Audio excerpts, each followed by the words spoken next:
ইনসাফ কায়েম করা লাগবে। আপনারাও যদি যেই দলেরই হন না কেন তাদের মতো জুলুম করেন, তাদের মতো চাঁদাবাজি করেন, তাদের মতো মানুষের উপরে নির্যাতন করেন, কসম আল্লাহর, কসম আল্লাহর, তাদের পরিণত যা হয়েছিল আগামীতে যারাও জুলুমের রাস্তায় হাঁটবে তাদের পরিণতি ওদের থেকে আরো বেশি খারাপ হবে। কথা বলতে হবে, ঠিক না ঠিক? দুনিয়ার মুসলমান ইমানদার আল্লাহর গোলামেরা প্রত্যেকটা মসজিদের মেম্বার থেকে ইমামরা যদি আওয়াজ তোলে, মুসল্লিরা যদি সিদ্ধান্ত গ্রহণ করে, আগামীর ইসলামী হুকুমত কায়েম হতে সময় লাগবে না। কথা বলেন ঠিক কিনা? আউযু বিল্লাহি মিনাশ শাইতানির রাজীম। বিসমিল্লাহির রহমানির রহিম। وأقسطوا إن الله يحب المقسطين. صدق الله العلي العظيم وصدق رسوله النبي الكريم ونحن على ذلك من الشاهدين والشاكرين والذاكرين. الحمد لله رب العالمين.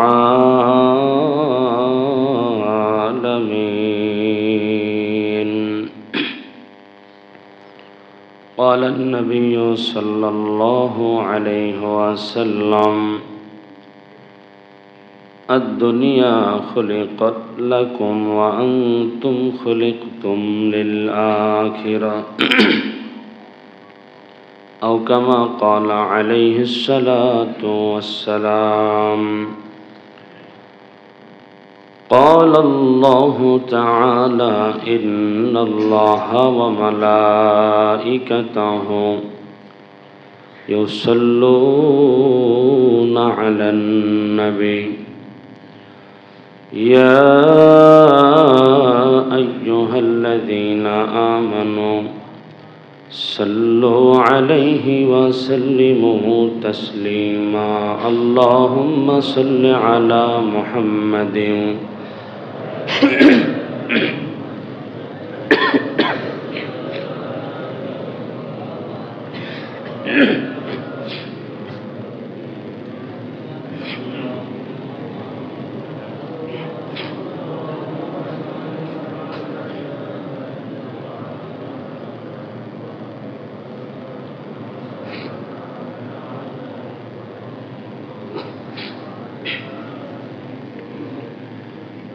بلغ العلا بكماله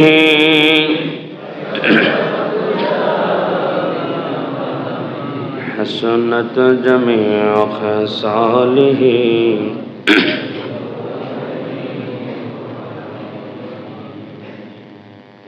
আলহামদুলিল্লাহ। মহান মালিকের দরবারে অসংখ্য শুকরিয়া যে মহান রব্বুল ইজ্জত আমাদেরকে দয়া করে মায়া করে আমাদের কল্যাণ কামনা করে তার মহান হুকুম জুমার নামাজ আদায়ের উদ্দেশ্যে তার ঘর মসজিদে আসার বসার, দ্বীনি কথা বলার এবং শোনার পরিবেশে আল্লাহ পাক আমাদেরকে নিয়ে আসলেন। সেই মহান রব্বুল ইজ্জতের দরবারে শুকরিয়া তান দিল থেকে আওয়াজ করে মুহাব্বতে বলছি আলহামদুলিল্লাহ।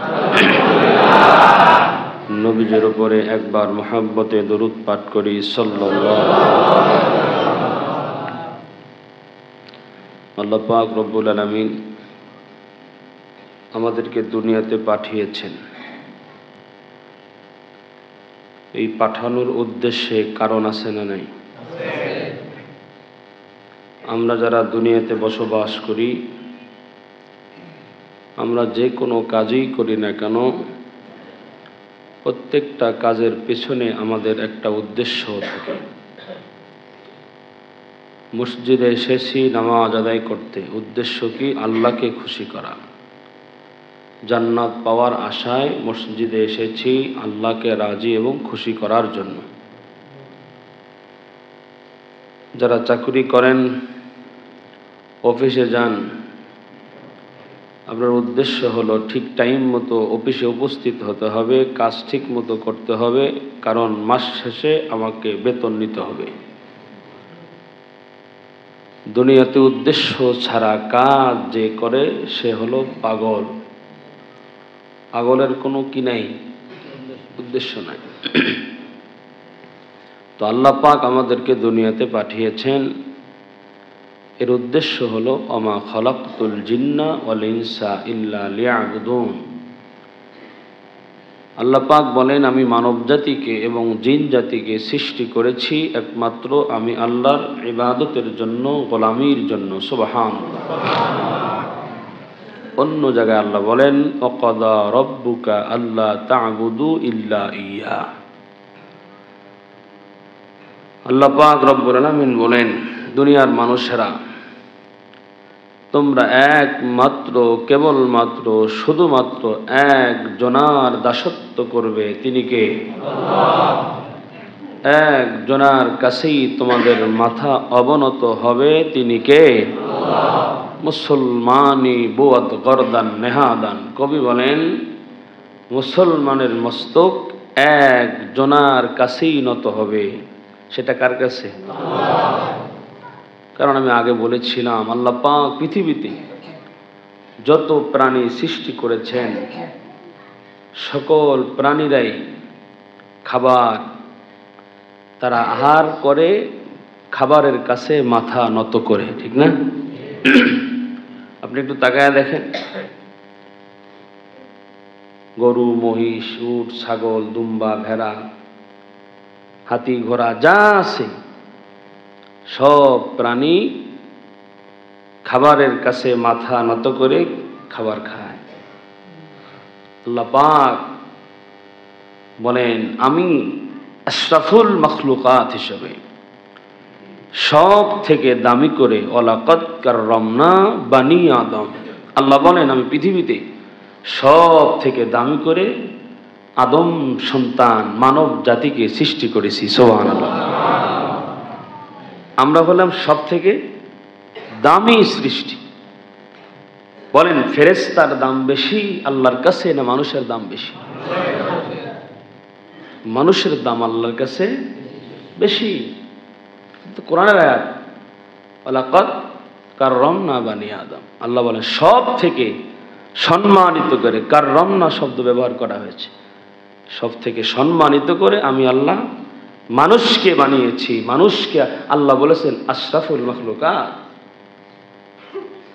আমরা সবাই একটু নিজের দিকে তাকায়া যদি জিজ্ঞাসা করি, নিজের নাম ধরে, হ্যাঁ আবু রাফে, আপনি আপনাকে জিজ্ঞাসা করেন, আমি কি আসলেই সেই আশরাফুল মখলুকাত আছি কিনা? নিজের বিবেককে জিজ্ঞাসা করেন। আয়নার সামনে দাঁড়ায়া নিজেই নিজেকে প্রশ্ন করেন। আল্লাহ বলছেন, এই আব্দুর রহমান, আমি তোমাকে সৃষ্টি করেছি, পৃথিবীর সমস্ত সৃষ্টির মধ্য হতে তোমাকে সম্মানিত করে আমি আল্লাহ তোমাকে বানিয়েছি। এই সম্মান তুমি অক্ষুণ্ণ রেখেছ কি? এই পৃথিবীতে আসার পরে আমাদের মানুষ, আমরা যে মানুষ এটা আমরা ভুলে গেছি, ঠিক না বলেন? মানুষ তো যা মন চায় তাই করতে পারে না, কারণ সে তো আশরাফুল মাখলুকাত। কথার কথা শুধু বোঝানোর জন্য বলে, এখানে যত মানুষ আছেন মুসল্লি, আপনারা যদি একটা অপরাধ করেন আর আমি যদি একটা অপরাধ করি, এটার মধ্যে পার্থক্য আছে না নাই? সাধারণ একজন মুসল্লি একটা ভুল করছে, বলে আরে বাদ দেন, বুঝে নাই। কিন্তু আমি ইমাম যদি ভুল করি, বলবেন না ইমাম সাহেব এই কাজটা করলো, এটা মেনে নেওয়া যায় না। কথা বলেন ঠিক না? আল্লাহর সৃষ্টি তো সবাই সমান নয়। গরু যা করে, কুকুর যা করে, শুকুর যা করে, মানুষ তা করতে পারে না। কারণ মানুষ পৃথিবীর সমস্ত সৃষ্টির মধ্যে সব থেকে শ্রেষ্ঠত্বের মর্যাদা, এটা ধরে রাখতে হয়। কথাক্ষণ ঠিক না? আমরা অনেক শিক্ষককে দেখছি, অনেক শিক্ষক ছাত্রদের সাথে বন্ধুত্ব সুলভ আচরণ করে ফেলায়। কি বলেন, করে না? ফলে কি হয়, ওই ছাত্ররা ওই শিক্ষককে সম্মান করে না। কথা বলেন। অনেক পরিবারে আছে এমন, বাবা ছেলেকে বন্ধু বানায়। এখন বর্তমান ডিজিটাল যুগ, মেয়ে তার মাকে বান্ধবী বানায়। একটা মেয়ে বান্ধবী তার প্রেমিক সম্পর্কে বান্ধবীর কাছে গল্প করে, মেনে নিলাম। ফিরি ফিরি ফিরি করতে করতে এখন মেয়ে প্রেম করে, বাবাও জানে মাও জানে। জোরে কোন সুবহানাল্লাহ। বলেন, এমন ফ্যামিলি আমাদের তো আশুলিয়াতে নাই। এমনও খবর আমার কাছে আছে, মা বাবা ঘরে থাকে, মেয়ের ঘরে বয়ফ্রেন্ড থাকে, কুকুরের থেকে নিকৃষ্ট হয়ে গেছে মানুষ। ঠিক কিনা বলে? কিভাবে সম্ভব? মেয়ের বন্ধু আসছে, মেয়ের বন্ধু মেয়েকে দিয়ে দিছে ঘরের মধ্যে, বন্ধুর সাথে গল্প করে। আর এই ব্যাককল মহিলা ওই তার মেয়ের বন্ধুর জন্য নাস্তা বানায়। কতটুকু নির্লজ্জ মানুষ এরকম হতে পারে? ঠিক কিনা? আরো কত অধপতন আমাদের হবে, আরো কত অধপতন আমাদের হবে। আল্লাহ কিন্তু কোরআনে আবার এটাও বলছেন, উলাইকা কালানাম বাল হুম আদাল। আল্লাহ এই কথাও বলছেন যে আমি আল্লাহ মানুষকে সব থেকে সম্মানিত করে বানিয়েছি, তাদের উপাধি দিয়েছি আশরাফুল মাখলুকাত। কিন্তু এই আশরাফুল মাখলুকাতের মধ্যে এমন কিছু মানুষ আছে যারা চতুষ্পদ জন্তুর মতো, অর্থাৎ কুকুরের মতো, এমনকি কুকুরের থেকেও নিকৃষ্ট। ঠিক না বলেন? মানুষ হতে হবে আমাদের। কি হতে হবে? আল্লাহ মানুষ হিসেবে পাঠিয়েছেন যেই শ্রেষ্ঠত্ব, যেই মর্যাদা দিয়া, যে ইনসানিয়াত দিয়া, নূরানিয়াত দিয়া, এটা আমাদেরকে অক্ষুণ্ণ রেখে আল্লাহর কাছে যেতে হবে। যদি আমরা যেতে পারি তাহলে আমরা আল্লাহ তাআলার কাছে মাকবুল বান্দা হিসাবে গণ্য হব। তো আল্লাহ পাক আমাদেরকে পৃথিবীতে বানিয়েছেন, পাঠিয়েছেন সব থেকে সম্মান দিয়া, সব থেকে সম্মানিত করে। এই সম্মান আজকে কোথায় যাচ্ছে একটু বিবেককে জিজ্ঞাসা করব, নিজেই জিজ্ঞাসা করবেন, নিজেরই জিজ্ঞাসা করবেন যে আমি কি করি, আমি কি করি। এমন অন্যায় আমরা করি, আমার এই অন্যায়টা যদি আমার বিবি দেখতো, আমার অন্যায়ের খবর যদি আমার বিবি জানতো, আমার বিবি আমার সাথে বিছানায় ঘুমাতো না। কথা বলেন ঠিক না? এমন অপরাধ আমরা করি যে অপরাধের কথা আমার সন্তান যদি জানতো, আমার মেয়ে যদি জানতো, তার সামনে আমার চেহারা দেখাইতে পারতাম না। ঠিক না বলে? আপনি আপনাকে জিজ্ঞাসা করবেন।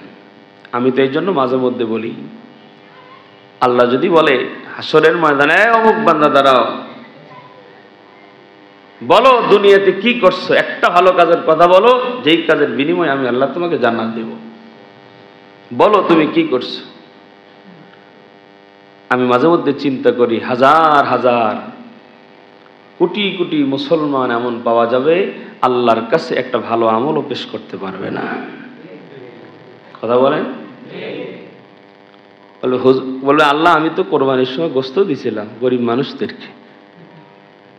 কি বলবে? গোশত তো দিছো ঠিক আছে, কিন্তু গরুটা কিনছো কোন টাকা দেয়? ওটা তো সুদের টাকা। কথা কয় না? আছে না নাই? 5টা 7টা 10টা কোরবানি দেয়, আছে না নাই? হ্যাঁ, যারা হালাল টাকায় দেয় আলহামদুলিল্লাহ, আমি তাদের কথা বলছি না। সবাই কি সুদের টাকায় কোরবানি দেয়? যারা দেয় তাদের কথা বলছি।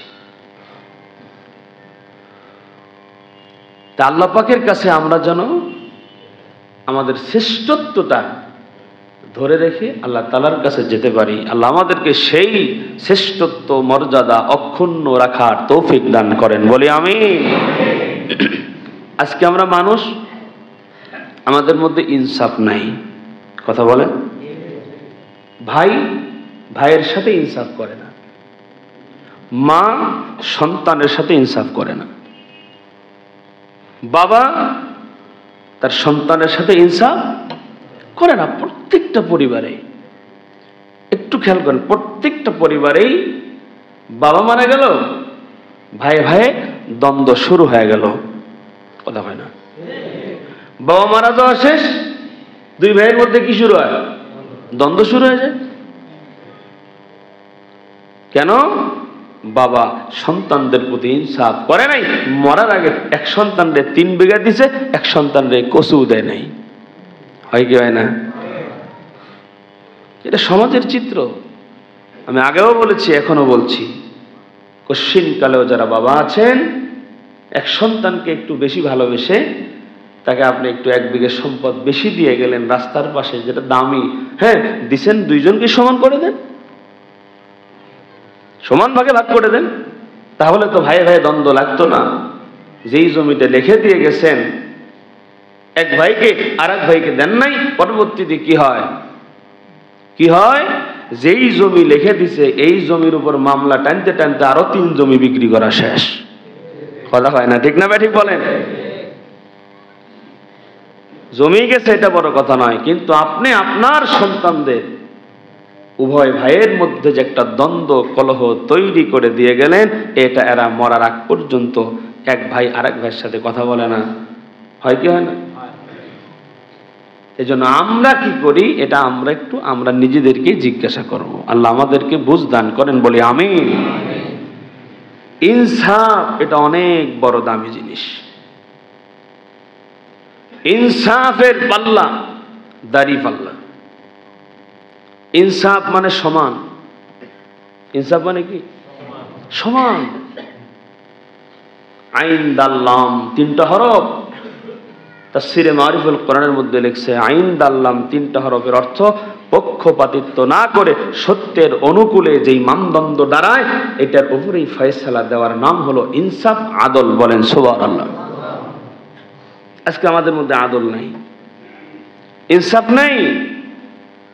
যে যেমনে পারে হাসলা দিয়ে লয়ে লয়, কথা বল না। টাকা পয়সা অর্থ সম্পদের কথা তো বাদই দিলাম, জিলেপি জিলেপি কথা কয় না। আপনি এনে 1 বস্তা জিলেপি আনেন, 40 কেজি যদি হয়, 10 কেজি নিচে পড়ে থাকবে, তা মনে করেন যে অবস্থা খারাপ, মুয়াজ্জিনের 12টা বাজবে, কথা কয় না। বাস্তব কি না? আমরা একটা জিলেপির লোক সামলাইতে পারি না, একটা টাকার মান্ডিলের লোক সামলাবো কেমন? ইনসাফ কারে কয়? একটু বিবেক খাটান না ভাই, একটু বিবেক খাটান যে আমরা কোথায় আছি। আমরা আজকে শিক্ষিত হতে হতে হতে হতে আসল শিক্ষায় ভুলে গেছি, ঠিক না বলেন? শান্তি খোঁজে মানুষ, কি খোঁজে? কই শান্তি খোঁজে? টাকার পিছনে শান্তি খোঁজে। আসলে কি টাকার মধ্যে শান্তি আছে? নাই। শান্তি আল্লাহ রেখেছে ইসলাম মানে নেওয়ার মধ্যে, ঠিক না বলে? আমি বলেছিলাম না, ইসলাম যেখানে আছে শান্তি সেখানে আছে, কোরআন যেখানে আছে ইনসাফ সেখানে আছে। কোরআন নাই যেখানে, ইনসাফ নাই সেখানে, ইসলাম নাই যেখানে, শান্তি কিয়ামত পর্যন্ত সন্ধান করলেও খুঁজে পাওয়া যাবে না সেখানে, ঠিক না বলে? শান্তি যদি পেতে চাই, আসলেই মুখের স্লোগান নয়, প্রকৃতপক্ষেই যদি আমরা শান্তি পেতে চাই, আমাদেরকে ইসলামের কাছে আত্মসমর্পণ করতে হবে, কোরআনের কাছে সারেন্ডার করতে হবে, বিকল্প কোনো কিছু নাই, ঠিক না বলেন? আল্লাহ বলেন, গোলাম আমি আল্লাহ তোমাকে বানাইছি সব থেকে সম্মানিত করে, আর আমি আল্লাহ যে তোমারে বানাইছি সম্মানিত করে, তোমার নামে আমি আল্লাহ একটা জান্নাতেও বাড়ি রেডি করে রেখেছি। এখানে যারা আছেন সবার জন্য আল্লাহ জান্নাতে ফেলার বরাদ্দ একেবারেই নাম দৃষ্টি করে আল্লাহ রেখে দিয়েছেন। সুবহানাল্লাহ বলবেন। শুধু আমরা মুসলমানদের জন্য নয়, হিন্দুদের নামেও জান্নাত আছে, ফেরাউনের নামেও জান্নাত আছে, আবু জেহেলের নামেও জান্নাত আছে, হাসিনার নামেও জান্নাত আছে। সবার নামে কি আছে?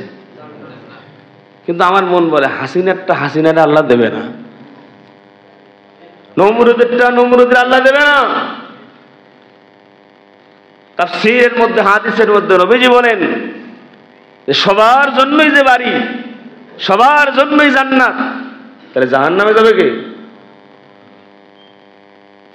আমরা মাঝে মধ্যে মাছ কিনি না বাজারে, ছোট মাছ যদি কিনে দেখবে যে 1 কেজি কিনছেন, পরে আবার খাসলার মধ্যে দিয়ে হসলা দিয়ে আর একটু দিয়ে দেয়নি, দেয় না?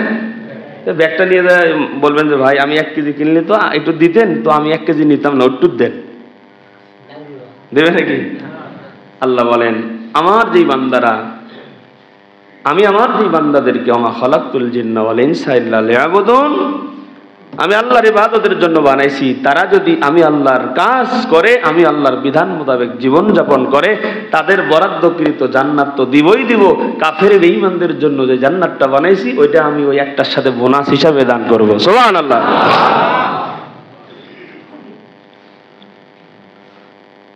আল্লাহ আমাদেরকে বানাইছেন জান্নাত ভোগ করার জন্য। সুবহানাল্লাহ।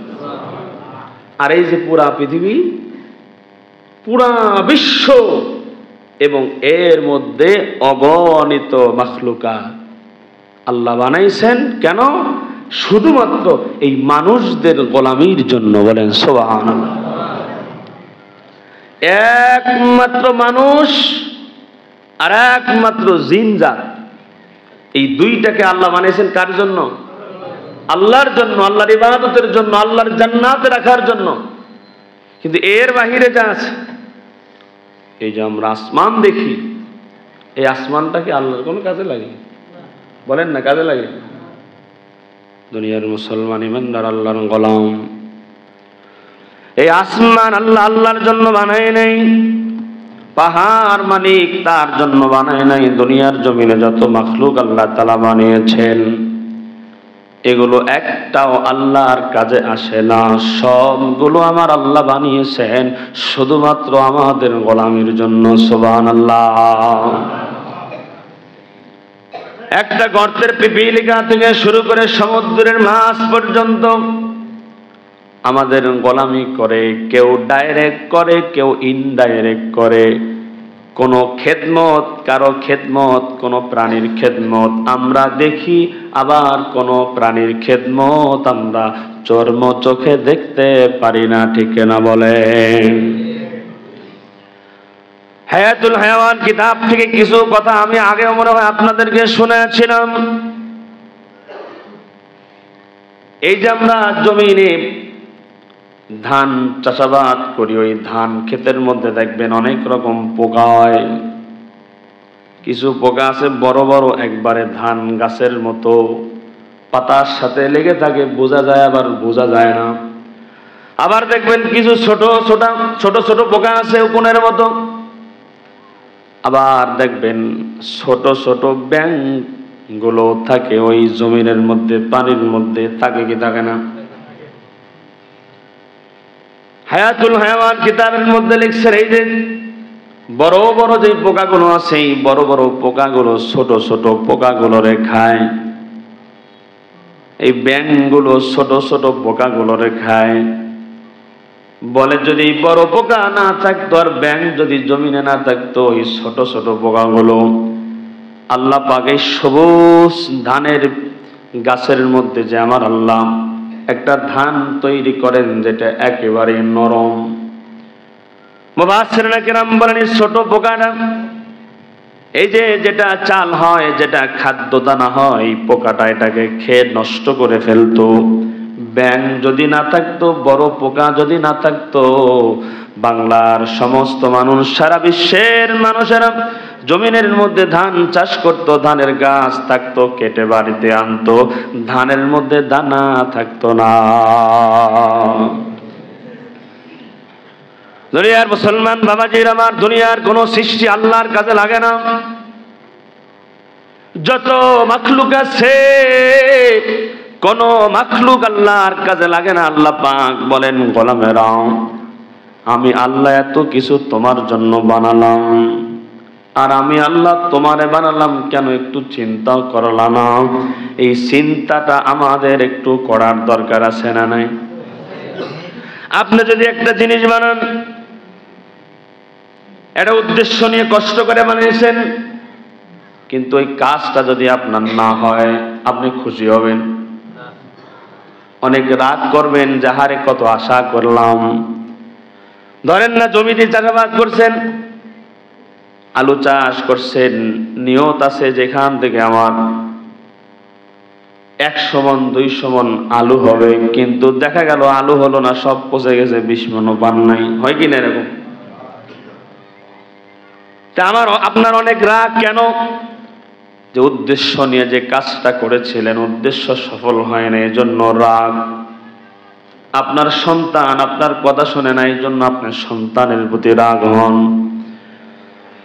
ছাত্র যদি শিক্ষকের কথা না শোনে, শিক্ষক ছাত্রের প্রতি রাগান্বিত হয়ে যায়। বড় ভাই যদি ছোট ভাইয়ের কোনো হুকুম করে, ছোট ভাই যদি হুকুমটা পালন না করে, বড় ভাই ছোট ভাইয়ের উপরে নারাজ হয়ে যায়। মা যদি তার মেয়ের কোনো কথা বলে, মেয়ে যদি না শোনে, মা রাগ হয়ে যায়। তো আল্লাহ পাক রব্বুল আলামিন তার এই আশরাফুল মাখলুকাত মানুষদেরকে এত আশা করে যে আল্লাহ বানাইলো, আল্লাহর যে আশা, আল্লাহর যে আদেশ, আল্লাহর যেই নিষেধ আমরা যদি পালন না করি, আল্লাহ রাগান্বিত হবে কি হবে না? মা বাবা যদি বেশি রাগ হয়, ঘরে জায়গা দেয় না, ঠিক কিনা বলেন?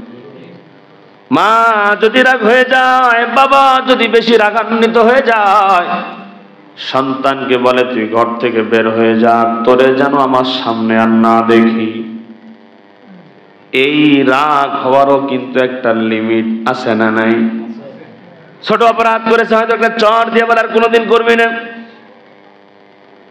তার থেকে আরো ছোট অপরাধ করলে মারে না, শুধুমাত্র রাগ করে একটু বকা দেয়। কিন্তু অপরাধ যদি বড় হয়, তো মা বাবা ঘর থেকে পর্যন্ত সন্তানরে বের করে দেয়।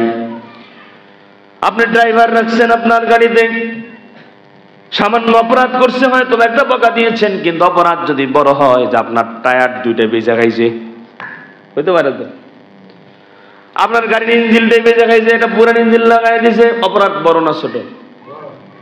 অপরাধ যদি বড় করে ফেলায়, তো দেখা যাবে ওই মালিক ওই ড্রাইভারের উপরে রাগ হয়ে ড্রাইভারকে চাকরি থেকে বের করে দিবে। আপনার স্ত্রী যদি আপনার কাছে সামান্য অপরাধ করে, হয়তো বা রাগ করবেন না, হয়তো বা একটু মারবেন না, হয়তো একটু বোঝাবেন। কিন্তু অপরাধ যদি বড় হয়, কেমন অপরাধ? আপনার স্ত্রী অন্য কোন পুরুষের সঙ্গে যদি ফোনে কথা বলে, তার সঙ্গে যদি নিরিবিলিতে দেখা সাক্ষাৎ করে, এই অপরাধটা ছোট না বড়? আপনি কি আপনার ঘরে এই বিবিরে রাখবেন? কথা কন্যা রাখবেন? শুধু বোঝানোর জন্য বলছি, দুনিয়ার মুসলমান ইমানদার আল্লাহর গোলাম, তা আমার আল্লাহ, আমরা যদি ছোট ছোট অন্যায় করি, ছোট ছোট অপরাধ করি, তওবা করলে, কান্না করলে আমার আল্লাহ মাফ করে দিবে।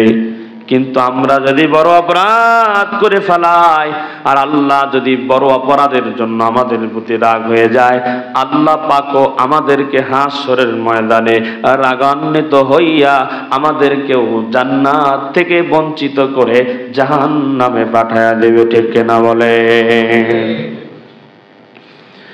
দুনিয়ার মুসলমান ইমানদার আল্লাহর গোলামেরা, আল্লাহ পাক রব্বুল আলামিন বলেন, আমার গোলামেরা তোমরা ইনসাফ বজায় রাখো, ইনসাফ কায়েম করো। যে যেই জায়গায় আসো, যে যেই জায়গার মধ্যে আসো, ওই জায়গায় তোমার দায়িত্বটা তুমি পালন করো।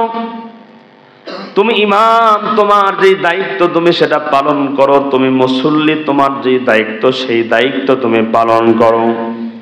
তুমি ড্রাইভার, তোমার যে দায়িত্ব ওই দায়িত্ব তুমি পালন করো। তুমি একজন চেয়ারম্যান, তোমার দায়িত্ব যা তুমি সেটা পালন করো। এর নাম হলো ইনসাফ। আমি যদি আমার দায়িত্ব পালন না করি, ইনসাফ হবে না। চেয়ারম্যান যদি তার দায়িত্ব পালন না করে, অবহেলা করে, তার ইনসাফ কায়েম করা হবে না। একটা কথা সারা জীবন মনে রাখবেন, মনে করেন সামনে 2-4 বছর পরে নির্বাচন হবে, তো যদি দুনিয়া থাকে হবে তো। এই যে নির্বাচন যখন হবে, এক দলই দাঁড়াবে না কয়েক দল দাঁড়াবে? বিএনপি দাঁড়ালো, জামাত ইসলাম দাঁড়ালো, জাতীয় পার্টি দাঁড়াইলো, চরমনায় দাঁড়াইলো, আরো 4টা দাঁড়াইছে। আসলে এই ইউনিয়নের চেয়ারম্যান 4 জন হবে। কয়জন হবে? চেয়ারম্যান যখন একজন হয়ে গেল নির্বাচিত, দল এই ইউনিয়নের মধ্যে 4-5 দলেরই লোক ছিল কি ছিল না? ভোটের আগে ছিল, ভোটের পরে মনে হয় আর থাকবে না। ভোটের আগেও যারা ছিল, ভোটের পরেও তারা থাকবে। মনে করেন চেয়ারম্যান জামাত ইসলামের একজন হয়ে গেল, এখন বিএনপির একটা লোক ওই চেয়ারম্যানের কাছে একটা কাজের জন্য গেল। এখন চেয়ারম্যান যদি কয়, বেটা তুই তো আমার বিরুদ্ধে ইলেকশন করছো, তাতে সর। এটাই তো হয়, কথা হয় না, হয় তো এটাই, ঠিক কিনা বলেন? এটার নাম ইনসাফ নয়। মনে রাখতে হবে, এটা মনে রাখতে হবে। একজন চেয়ারম্যান যখন নির্বাচিত হয়ে চেয়ারম্যান হয়ে যায়, তার কাছে আর কোনো দলের পরিচয় নয়। এই ইউনিয়নের সমস্ত জনগণগুলো তার চোখে হবে সমান। এটার নাম হলো ইনসাফ, ঠিক না? দুনিয়ার মুসলমান বাবাজির আমার, 17টা বছর একটু মনে করেন, তার দলের লোক যদি মার্ডারও করে, ওইটাও পিছলে খায়া চলে যায়। কথা কয় ঠিক না ঠিক? আর তার বিরোধী দলের যদি লোক হয়, অপরাধ করেও নাই, তার নামেও 4টা মামলা। আপনারা হয়তো অনেকে জানেন, আমি চান্দুরাতে এখানে আসার আগে যখন ছিলাম, আমার নামে ছোট্ট একটা মামলা হয়েছিল, ককটেল মামলা। কি মামলা? ওলামা পরিষদের হুজুরকে আমি জিজ্ঞাসা করলাম, সভাপতি সাহেব ককটেল কি গো? আপনি মারছেন, আপনি চেনেন না? পরে ইউটিউবে সার্চ দিলাম, ককটেল কি? এরকম তো হয় নাই, কথা হয় না। এটা কি ইনসাফ? এটা ইনসাফ নয়। দুনিয়ার মুসলমান বাবাজির আমার, ইনসাফ হবে একজন দায়িত্বশীল যখন দায়িত্বের জায়গার মধ্যে বসবে, তার কাছে মানুষ বড় নয়, তার কাছে হবে তার দায়িত্ব বড়, ঠিক কেনা বলেন? বিচারক যখন বিচার করবে, ইনসাফের বিচার করবে, অপরাধের বিচার করবে, দলের লোকের বিচার করা যাবে না। কথা বলেন ঠিক কেনা? কিন্তু আমরা অপরাধীর বিচার করি না, অপরাধের বিচার করি না, আমরা বিচার করি মুখ দেখে। কথা বলেন ঠিক কিনা? মনে করেন এটা শুধু যে রাষ্ট্রীয় পর্যায়ে তা নয়, এটা গ্রাম্য পর্যায়ে থেকেও একেবারে রাষ্ট্রীয় জায়গা পর্যন্ত সব জায়গায় একই রকম। পরিবারের মধ্যে 2 ভাতিজার মধ্যে ঝগড়া, বিচার নিয়ে গেছে বড় চাচার কাছে। বড় চাচা বলে, আমি দেখতেছি কালকে সকাল 10টায় বসবো। এই 2 ভাতিজার মধ্যে এক ভাতিজা পকেট গরম করে দিছে বড় চাচার। হয়নি? চাচা তোমার 2 লাখ দিলাম, জমিনটা আমার লাগবে, জমিন বেচলে আবার 5 লাখ দেবো। সুবহানাল্লাহ। হয় কি হয় না? একটা পরিবারের মধ্যে হতে শুরু করে রাষ্ট্রীয় জায়গা পর্যন্ত কোন জায়গায় এখন ইনসাফে খুঁজাও পাওয়া যায় না। কথা কয় না? দুনিয়ার মুসলমান ইমানদার আল্লাহর গোলামেরা তো আল্লাহ পাক রব্বুল আলামিন বলেন, ওয়াকসিতু ইন্নাল্লাহা ইউহিব্বুল মুকসিতিন।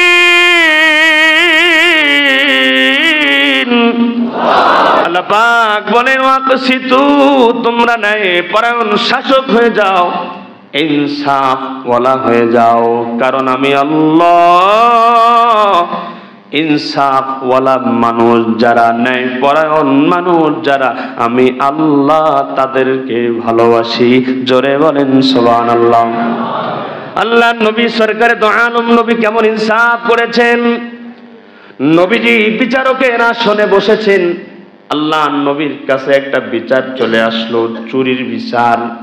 কুরাইশ বংশের একটা মহিলা চুরি করেছে। আল্লাহর বিধান আস-সারিকু ওয়াস-সারিকাতু ফাকতাউ আইদিয়াহুমা, চোর পুরুষ হোক বা মহিলা হোক যদি চুরি করে তার কি কাটো? কার বিধান? আল্লাহ নবী বিচার করার জন্য কোরআন খুললেন। সাহাবায়ে কেরাম বুঝতে পেরেছে যে আল্লাহর নবী কোরআন দিয়ে বিচার করবে, যে চুরি করেছে তার তো হাত কাটা যাবে। সাহাবায়ে কেরাম একে অপরকে কথা বলা বলে শুরু করলেন। ওমর আবু বকরকে বলে, আবু বকর ওমরকে বলে, একে অপরকে কথা বলা শুরু করলেন যে নবীজি মনে হয় জানে না যেই মহিলা চুরি করেছে, নবীজি মনে হয় জানে না মহিলাটা নবীজির বংশের মহিলা। চুরি করার অপরাধে নবীজির বংশের মহিলার যদি হাত কাটা যায়, এটা তো নবীজির বংশের জন্য একটা অপমানজনক হবে। তো নবী মনে হয় জানে না। এই আবু বকর যাও, তুমি একটু নবীজিরে জানাও, ওগো নবীজি, আপনি যেই মহিলার হাত কাটার জন্য সিদ্ধান্ত নিলেন, এই মহিলাটা কিন্তু আপনার বংশের মহিলা। আবু বকর বলেন, না আমি যে ধরুন, আপনি যান।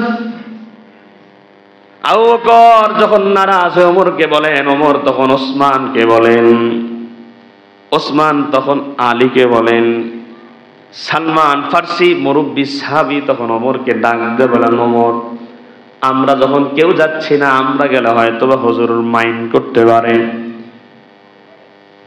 ওসামাকে ডাক দাও। ওসামা নবীজির নাতি, যায়েদের সন্তান।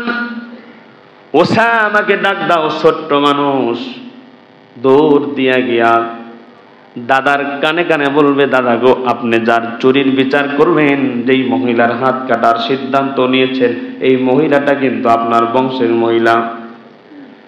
কিতাবের মধ্যে লিখেছেন, নবীজি সিংহাসনের মধ্যে বসা, দুনিয়াবাসী নবীজি বিচারকের আসনে সিংহাসনের মধ্যে বসা।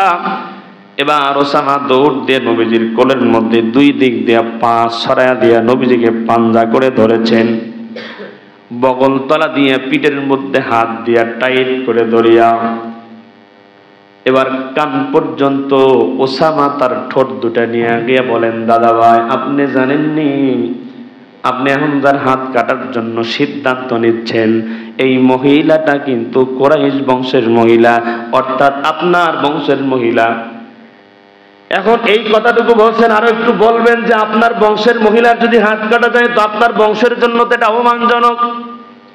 এটা বলাও লাগে না। এই নবীজি সরকারে দো আলম নবী সিংহাসন থেকে রাগান্বিত হয়ে দাঁড়িয়ে গেছেন।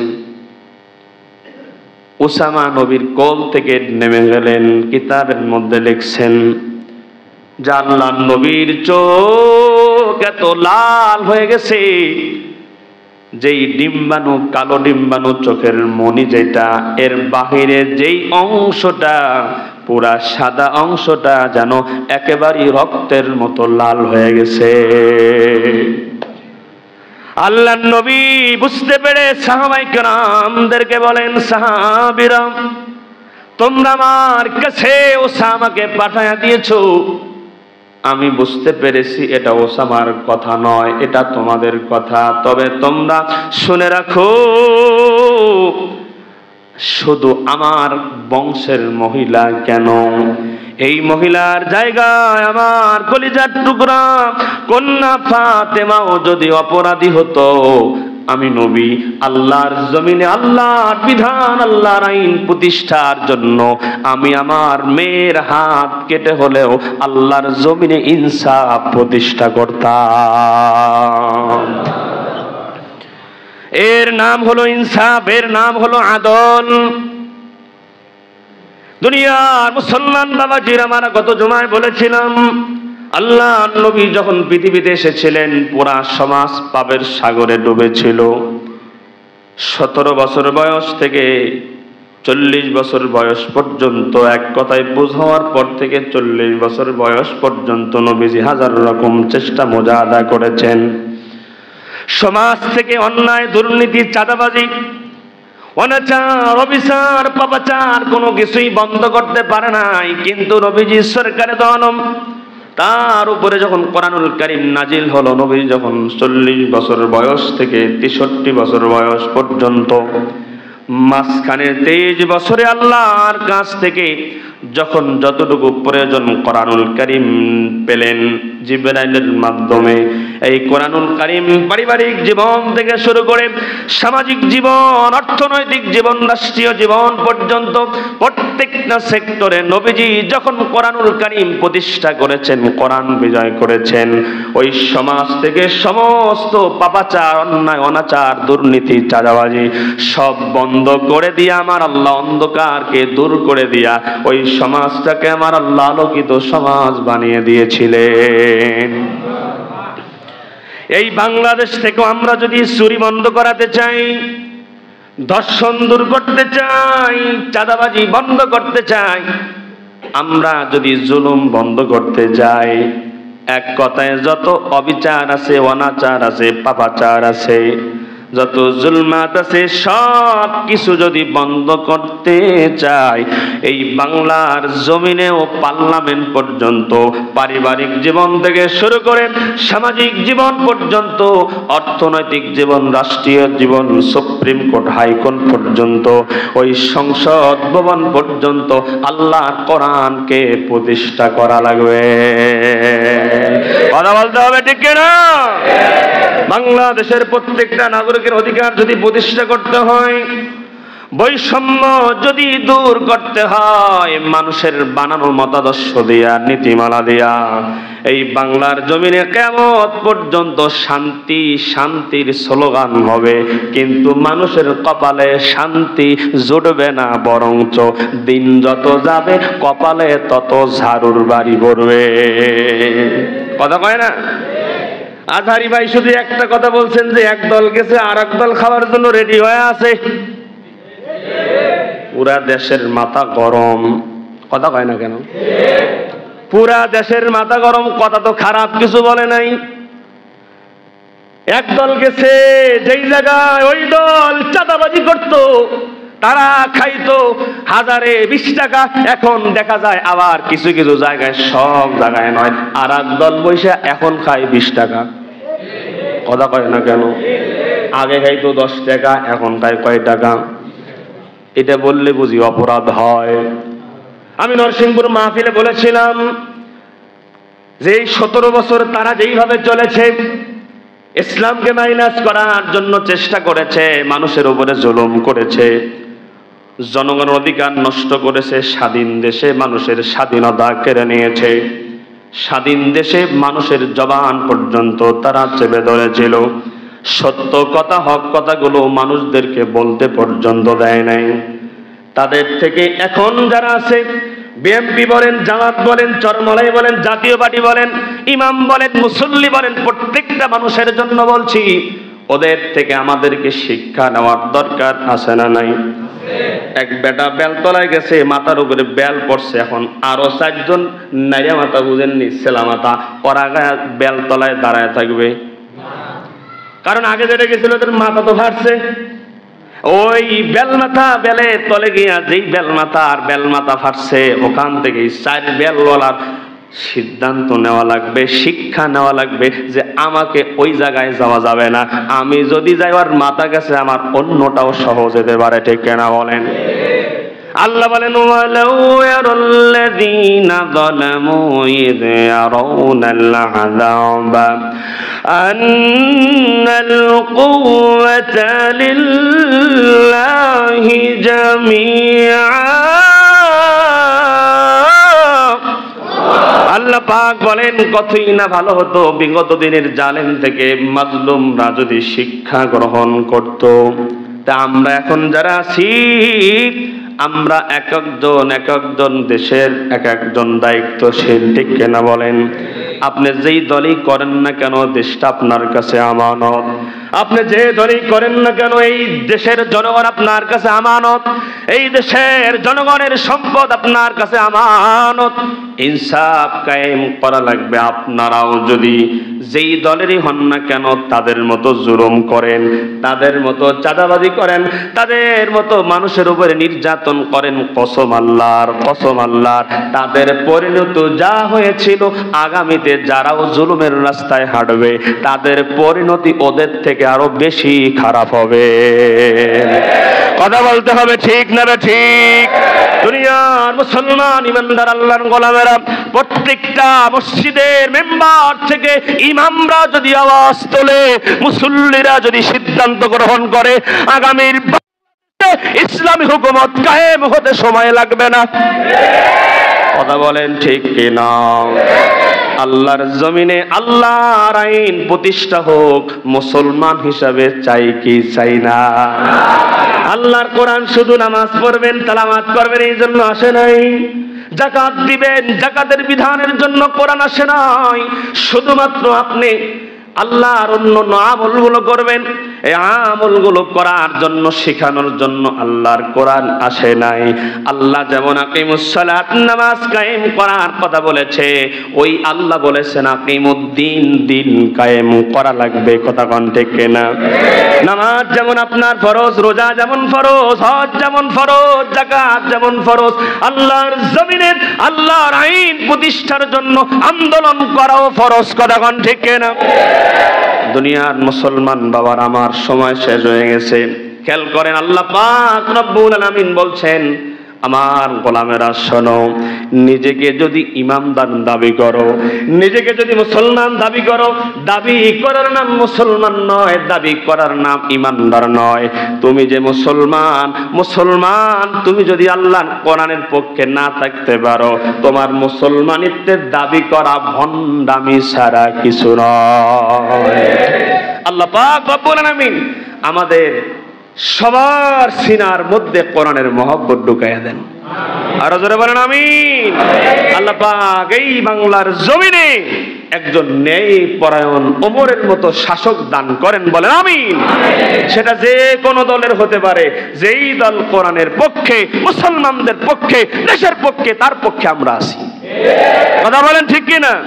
জামাত বুঝি না, বিএনপি বুঝি না, চরমনাই বুঝি না, জাতীয়বাদী বুঝি না, আমাদের কথা ইসলামের পক্ষে যারা, তাদের পক্ষে আমরা।